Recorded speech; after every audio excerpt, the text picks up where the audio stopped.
A very good morning to all. In the previous class, we discussed about the rise of social reformers and the formation of Indian National Congress.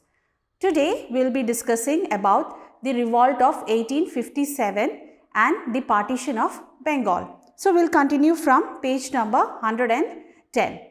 So, we have already discussed in the previous chapter about the two battles, that is Battle of Plassey and Battle of Buxar. So, these battles were fought by the Britishers because they wanted a full control over Bengal province of India. And the Nawabs of Bengal, they fought this battle very bravely, but the Britishers defeated them and they emerged victorious. So, here after the battle, we have discussed that they also introduced certain policies to strengthen their position in India.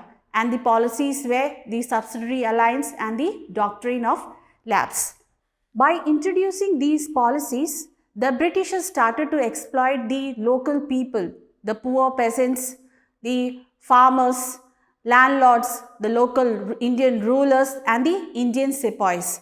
After 100 years of the Battle of Plassey, the Indian people, they rose in revolt against the British rule in the year 1857. And this revolt is known as the Revolt of 1857. And we have discussed about this revolt in the previous chapter. And this revolt is also known as the First War of Indian Independence. So mainly this revolt was started by the Indian sepoys who worked in the British Army. And we have discussed about the different reasons for this revolt. So later on, this revolt started to spread all over India. And soon after, farmers, craftsmen, local Indian rulers, they all joined this revolt. Now here you can see some of the main leaders of this revolt like Mangal Pandey, Nana Sahib, Tatya Tope, Rani Lakshmi Bai, Begum Hasrat Mahal and Emperor Bahadur Shah Zafar. So they fought very bravely, but the Britishers, they defeated them. And by this revolt, it brought up an end to the English East India Company's rule. And the power to govern India or to rule India was transferred from the company to the Queen of England. And at that time, Queen of England was Queen Victoria and she became the Empress of India. And India became a British colony. That means India came under the direct rule of British government. And Queen Victoria, she appointed Viceroy to rule over India. So Viceroy is a person who is appointed by the king or queen to rule a country.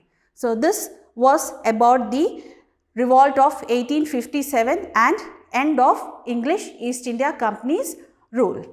Next, we'll discuss about the partition of Bengal. Now, Bengal is occupied or conquered by the Britishers and they declared that the Bengal province of India was very large to be managed under one government. So, they declared the partition of Bengal into two.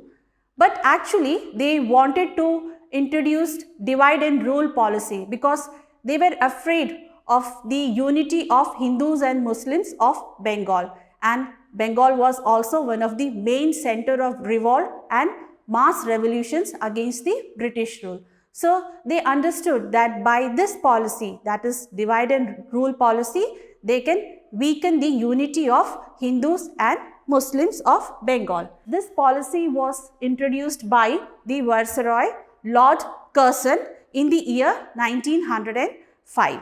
Next, you can see here the map of Bengal at that time, that is in the year 1905, before the introduction of policy that is divide and rule. So at that time, it was a single provinces and it consists of today's West Bengal, Assam, Bangladesh, some parts of Jharkhand, Bihar and some parts of Chhattisgarh. So it was a single province and with the introduction of divide and rule policy, Bengal was divided on 16th October 1905. Now here you can see Bengal divided into two parts. This part is known as the Western Province, which consists of parts of Bengal, Bihar and Odisha, and the population was 47 million and its capital was Calcutta at that time.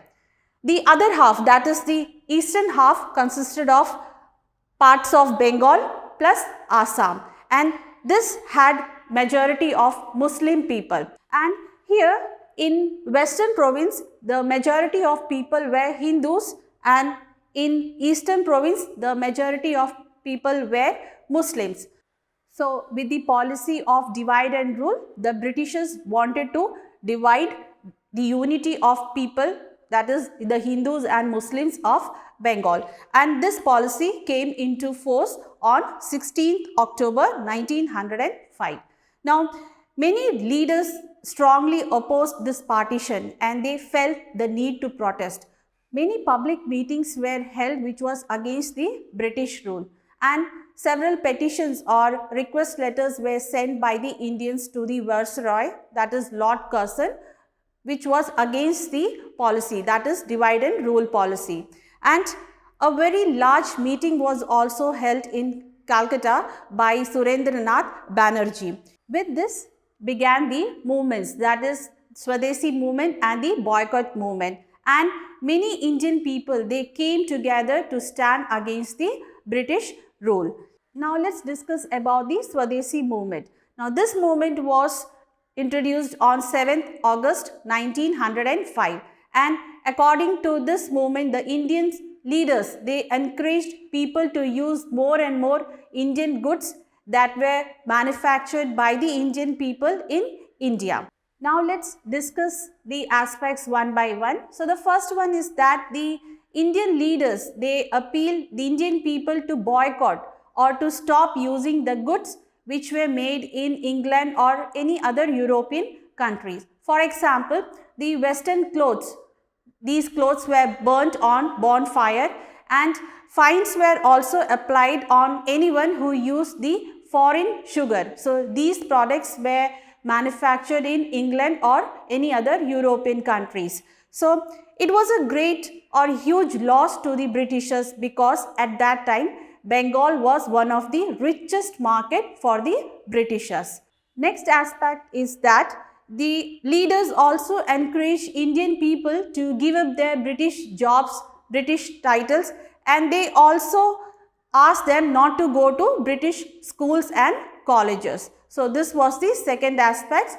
Third one is that the British goods were publicly burnt, and Vande Mataram became a song for uniting the people of India. Now, because of these things, many textile mills and handloom units, many matchbox factories were opened in Bengal to provide goods that were needed by the Indian people. So the Britishers tried to suppress the protest, but the Indians, they continued their struggle for freedom. So this was about the partition of Bengal. That's all for today. We'll meet in the next class. Thank you.